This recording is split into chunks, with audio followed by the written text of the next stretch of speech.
Hello, and welcome to State of Our Workforce Unpacked, where we'll dig deeper into the incredibly impactful work of our network partners and what they're doing across the country.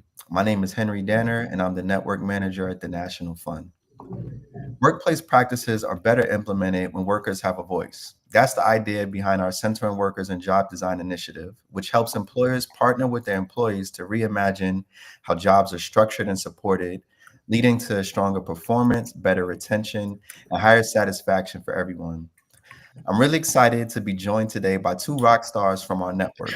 Ronnie Yeager, Senior Manager of Industry Solutions at Partner for Work in Pittsburgh, and Bashara Addison, Director of Workforce Innovation at the Fund for Our Economic Future located in Cleveland. Together, we will explore the progress they've made, the skills it takes to build strong partnerships and drive change, and what's next for this exciting initiative. Bonnie, Bashara, how are you today?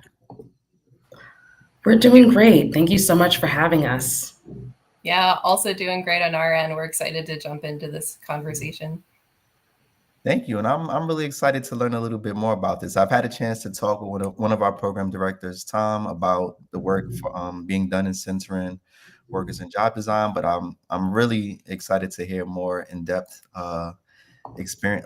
information about the experiences that you've both been having, right? So to get us started, let's just learn a little bit about how you both got involved in this initiative. So we know that for the past few years, in both of your communities, you've been working with local restaurants and hospitality employers to improve job quality. Maybe just tell us a little bit about how you got started on that road and what it's been like to engage employers in this work. And Bonnie, we'll start with you.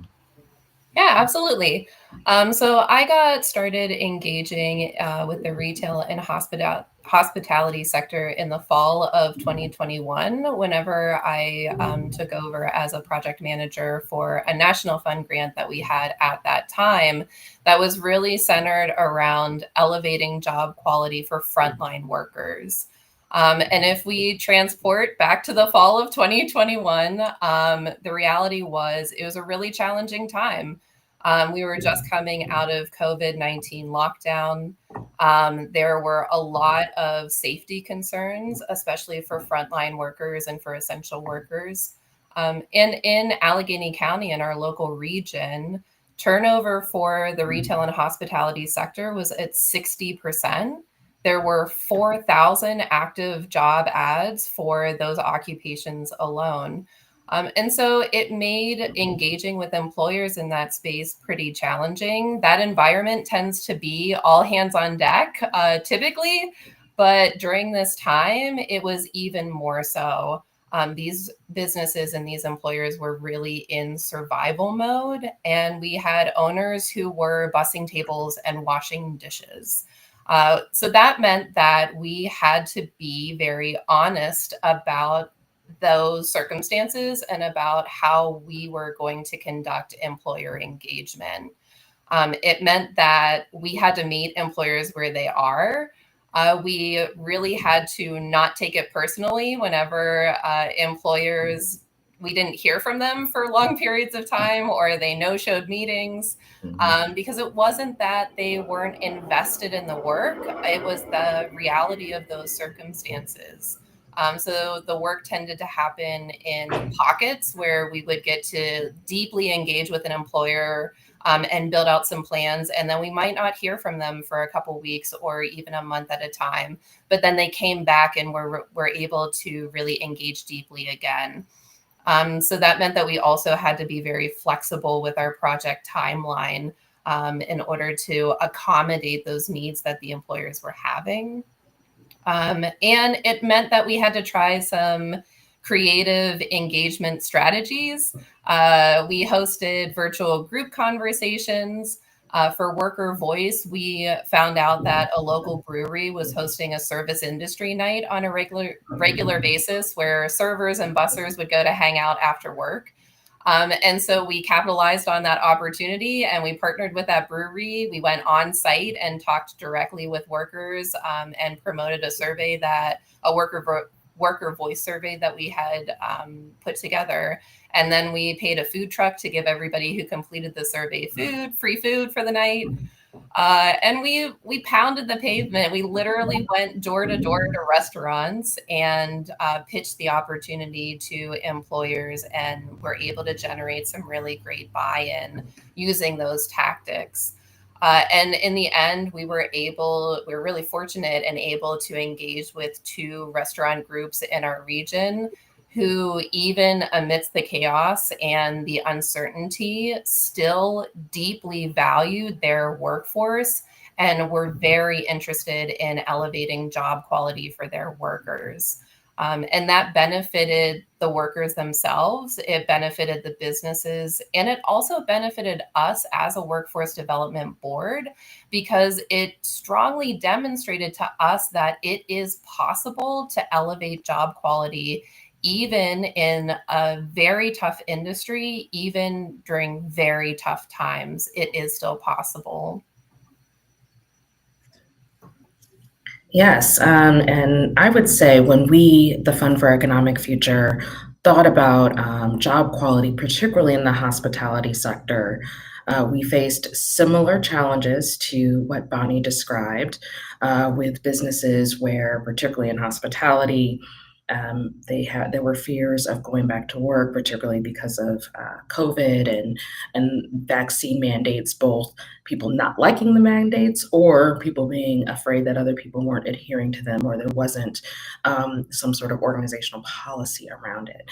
And so there were a lot of fears about returning to work, where in hospitality, at least in the greater Cleveland area, you actually need a person to do that. And so it's an in-person activity. It's not something that can be done remotely.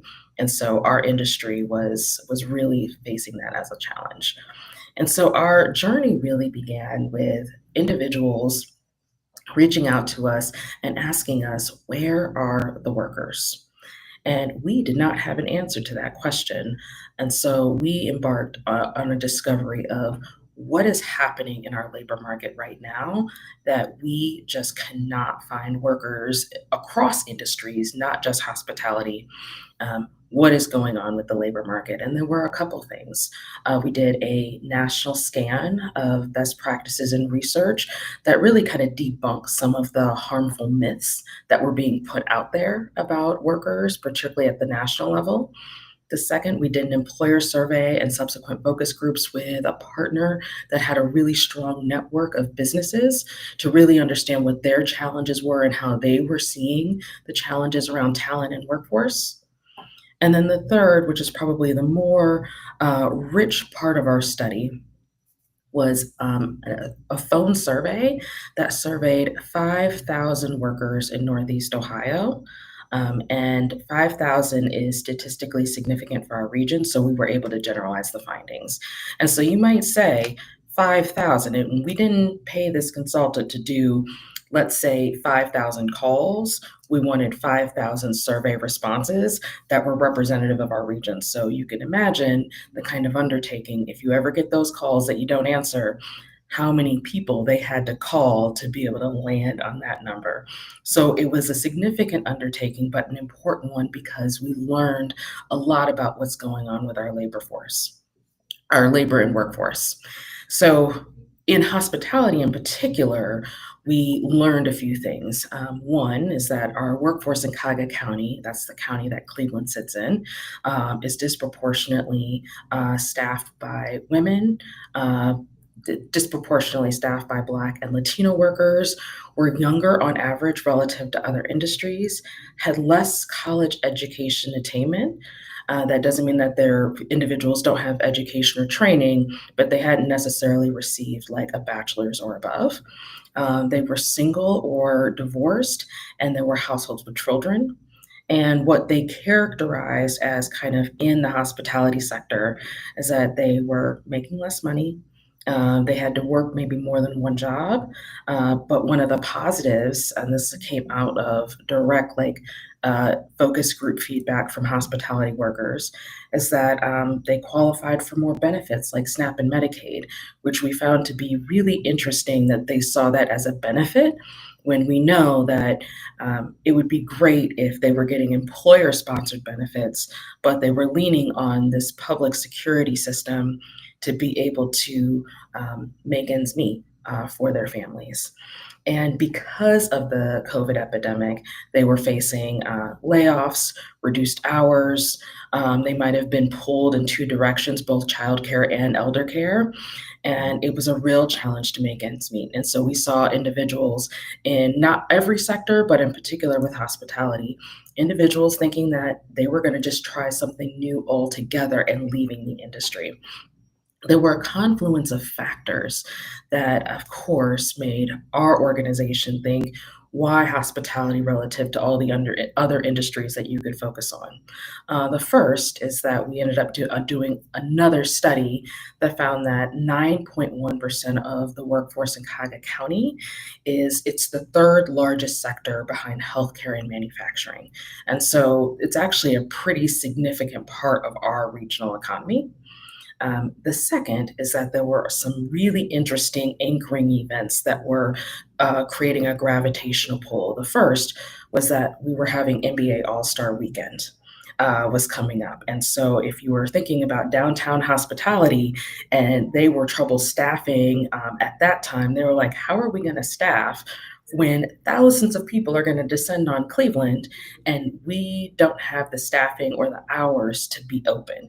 And so, how do we address our talent shortages in this moment in time? We can't wait until the weekend before to say, hey, hopefully individuals will show up for NBA All Star Weekend. The second is that we were really focused on a commitment to racial equity, and we understood that this is an industry that's disproportionately Black and Brown. And so, if we really care about improving conditions for Black and Brown workers, then we should be focusing on the industries where they are and where they actually where we want to see wage gains. And then the last thing that was really anchoring us towards hospitality was really a focus on talent attraction. When talent attraction, different from workforce, when you think about talent attraction, that's about bringing someone to a place. Well, with remote work, you can work anywhere, but you can't just live anywhere. You're going to have to build an attachment to place, which means that your arts and culture systems need to be robust. Nightlife needs to be robust. Well, those are all hospitality adjacent industries. And so those have to be staffed for individuals to want to like locate and choose a place. And so we realize that actually the hospitality sector is an enabling condition for the industries where we are trying to bring people in. And so if we understand that confluence of factors, it's more important now than ever that we think about what does job quality look like in the sector? And second, how do we make sure that people can actually make a living in this industry? And so we were thinking about how do we solve for those things collectively? And that's what brought us to thinking about job quality and hospitality. Thank you both. I mean, that's a lot of context, and it's like important to understand. It seems like there was just a perfect storm, if we could use that term, of different factors that the timing was just right for you to do this work. And I love how you both started with like gathering data to assess like what the problem really was before approaching it with the solution. Next, I want to talk a little bit more specifically about what it was like working with restaurants, right? We know the restaurant industry, there's not like a ton of upward mobility, for folks in there. So doing workforce development and job quality work there it can be pretty challenging. The restaurants that you're working with, they have made some really good progress, and they've used a methodology called open book management. So can you tell us a little bit about how that works? Why you all chose to implement that and what the impacts have been so far. And if you can also just add a little bit about how worker voice actually plays into that strategy. Sure, I'll jump in first around open book management. When the National Fund for Workforce Solutions had an opportunity to think about how do we improve jobs for frontline workers, um, they gave us a number of different kinds of solutions and tests that we might want to consider. And so in our first pilot, the one that Bonnie and I were describing earlier, open book management was not the solution that we chose to test. in part because we really wanted to focus on employer readiness and really help employers design solutions themselves. Then an opportunity presented itself maybe 2 years ago where we could specifically test open book management. And I was always attracted to this idea of open book management when we were thinking about what solutions we wanted to try in hospitality. And so, one of the things that we are, or at least trying to solve for, was how do we increase earnings versus wages for individuals in the sector? We have state policy that actually prevents any municipality from raising the minimum wage to $15 an hour. So we have a state policy that prevents not the state from raising the minimum wage, but from any municipality doing it on their own. And so, and this is also an industry where the profit margins are really narrow. And so I have a belief that there are pathways in hospitality. There are ways to be able to make a good living in this industry. And so, how do we focus on the outcome of earnings versus wages when we know we have a state policy that might prevent us from being able to at least raise wages from at least from a policy or compliance standpoint?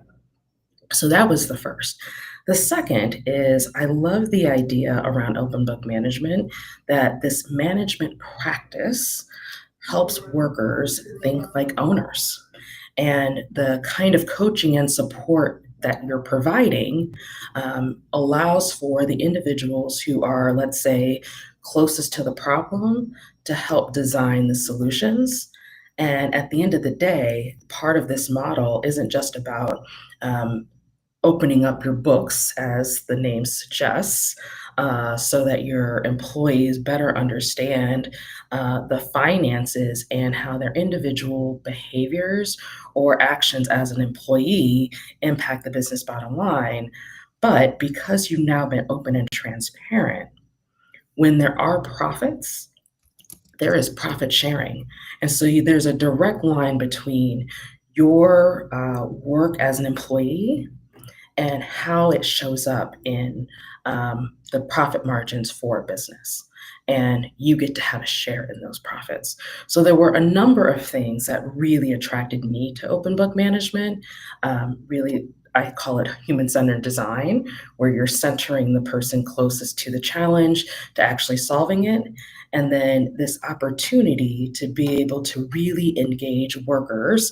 They don't call it worker voice, but actually really what it is creating a structure that allows for workers to not just understand the business but also to understand the why and their role in it, and also for the other employees to understand how essential their role is. In hospitality, you might have the front end of the house and sometimes, the back of the house. And you may not understand what everybody's individual role is or what they do. And so this model helps create appreciation for every role actually does matter, and every role can impact the collective ability to increase earnings and profits, not just profits for the business, but earnings for yourself. And so there were a number of things that really drew me to this model. And so I was just so glad that I finally had an opportunity to test it. And it's gone actually really well. And I know we'll talk about that a little bit later, the success that we had with this business. Yeah. I want to jump in really quick. To my knowledge, the way open book management works is that the finances of the business, the books are open to all of the employees, and like every, I guess, team or employee is kind of given responsibility of managing the line in the budget. Is that correct?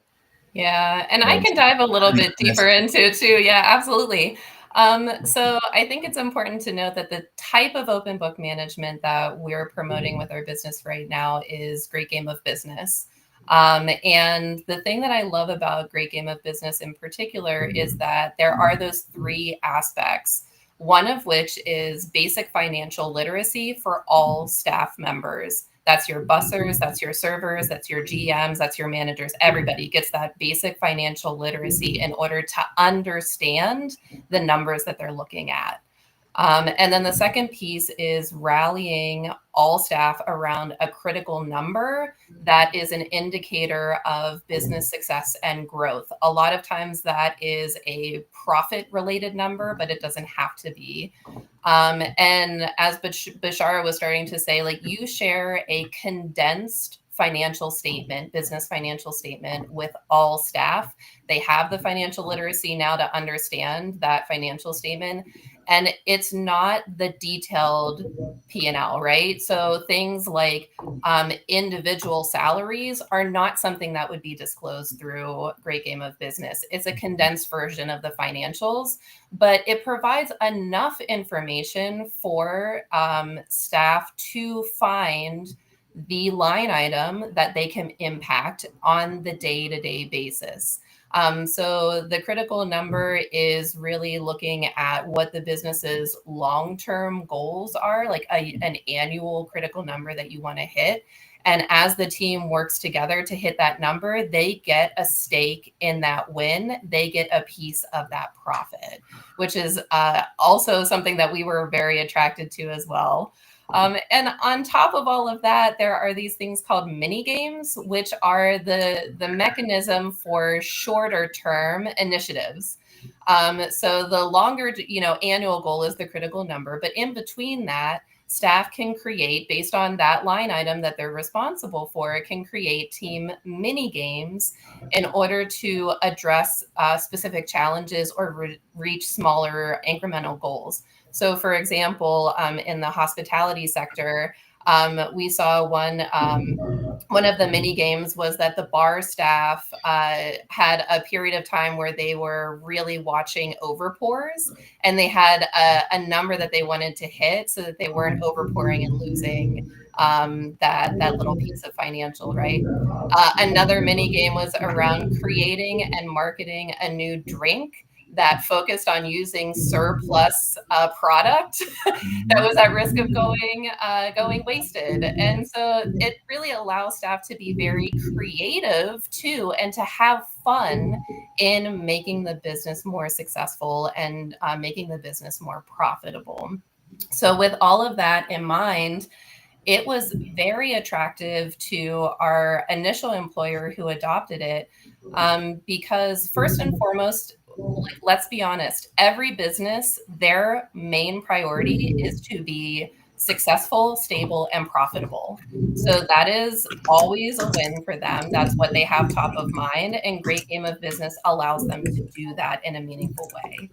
And then if you go a level deeper, our employer who initially adopted it, they already had a strong focus on upward mobility for their frontline staff. So they really, really valued career pathways within the organization. And what Great Game of Business allowed them to do was build leadership skills with their staff to better prepare them for that upward mobility, because they were gaining financial literacy skills, they were gaining innovation skills, problem solving skills, and it wasn't happening during the transition to that leadership. It was happening during their day-to-day lives and their day-to-day business, and those staff members were better prepared to advance and move up within the organization, which then strengthen the organization as a whole continuously. So that piece was really attractive for them. And then our second employer that is now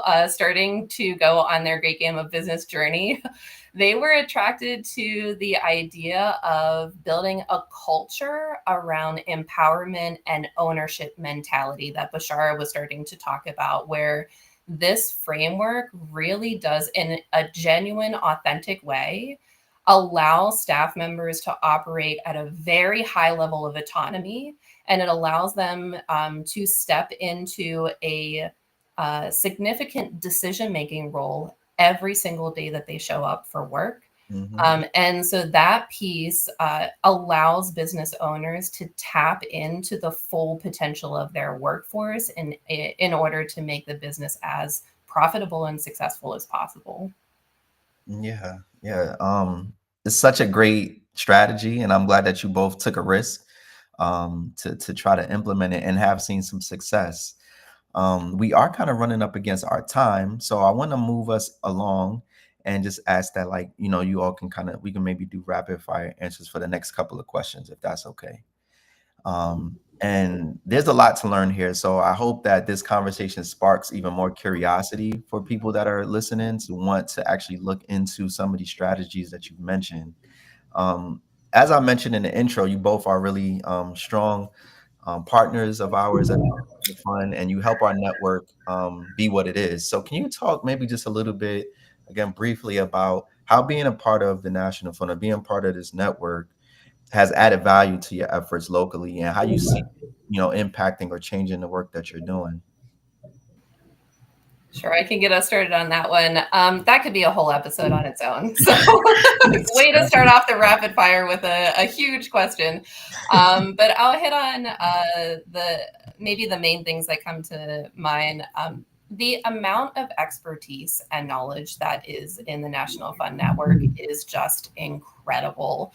And the ability to brainstorm around challenges and share successes and emerging practices is a real significant value, especially because like at Partner for Work, we're a two-person team that are leading a lot of these initiatives. And so when you talk about capacity, it is incredibly valuable to be able to pull from the expertise of a broader network.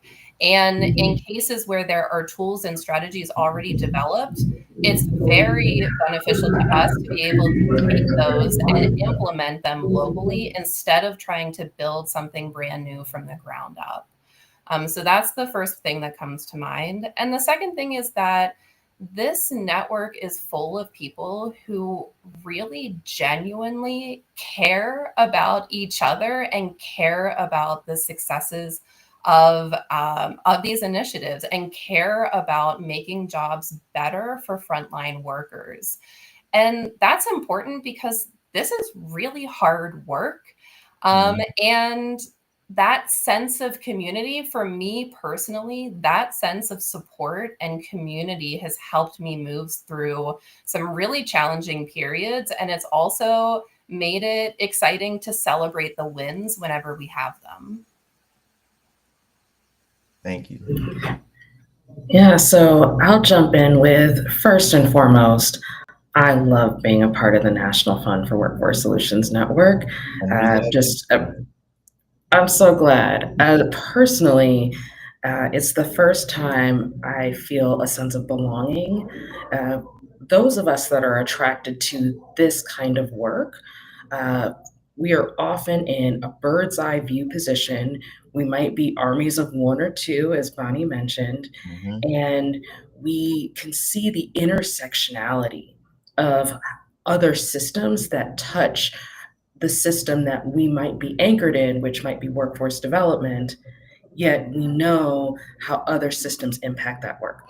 And so that's the first thing. I love being a part of this network and really finding peers who understand and see the world in a similar way and are trying to address some of the same challenges. The next is that some of the work we're doing is new.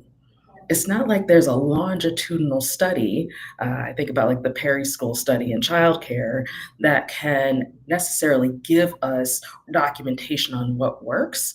And so this peer network allows us to exchange best practices, hear from each other, see what each other is trying. And then the National Fund, the funding that is provided through our willingness to align on strategies and also co investment. Um, allows us to be able to take risks Mhm. and make mistakes and then try again. And so both the support of the National Fund and then the support of the peers is what really makes this network powerful. Thank you. Lastly, to close us out, we know that this work is expanding in both of your communities. You want to work with even more employers. So, can you tell us, just close us out with, what are you excited about as you take the next steps? And, what do you hope others will take away from your experiences so far?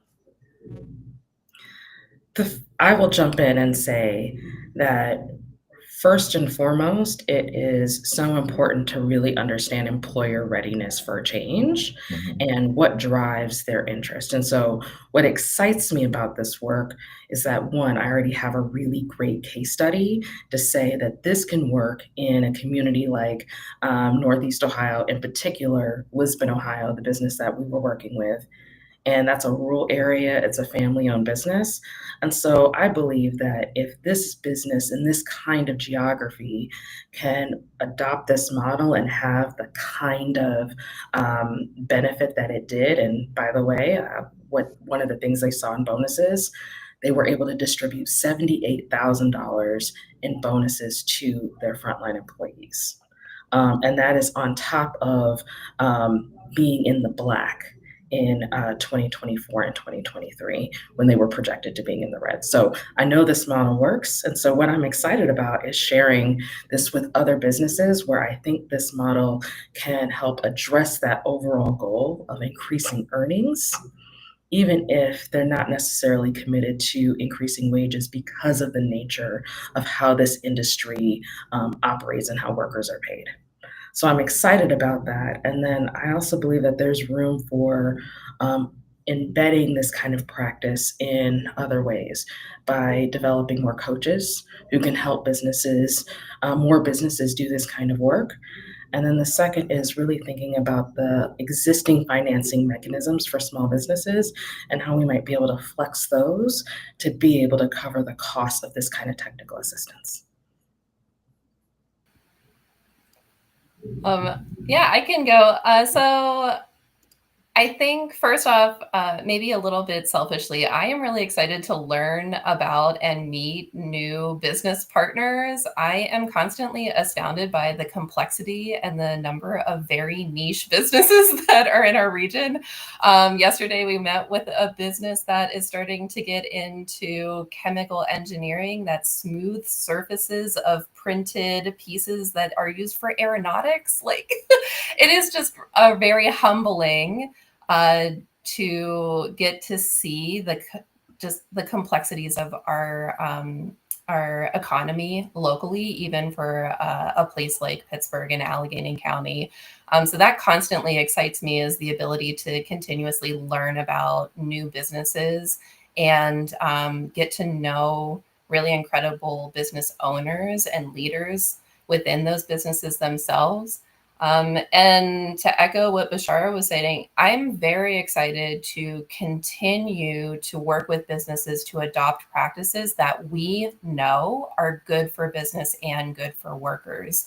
And that really offers significant opportunities for economic mobility for frontline workers, and to have that worker voice piece that's not just waiting for the annual survey, but is engaging employees in a very meaningful way every single day that they come to work. That's very exciting to me. It's the type of work environment that I believe most people thrive in, not just from a work standpoint, but also from a personal standpoint.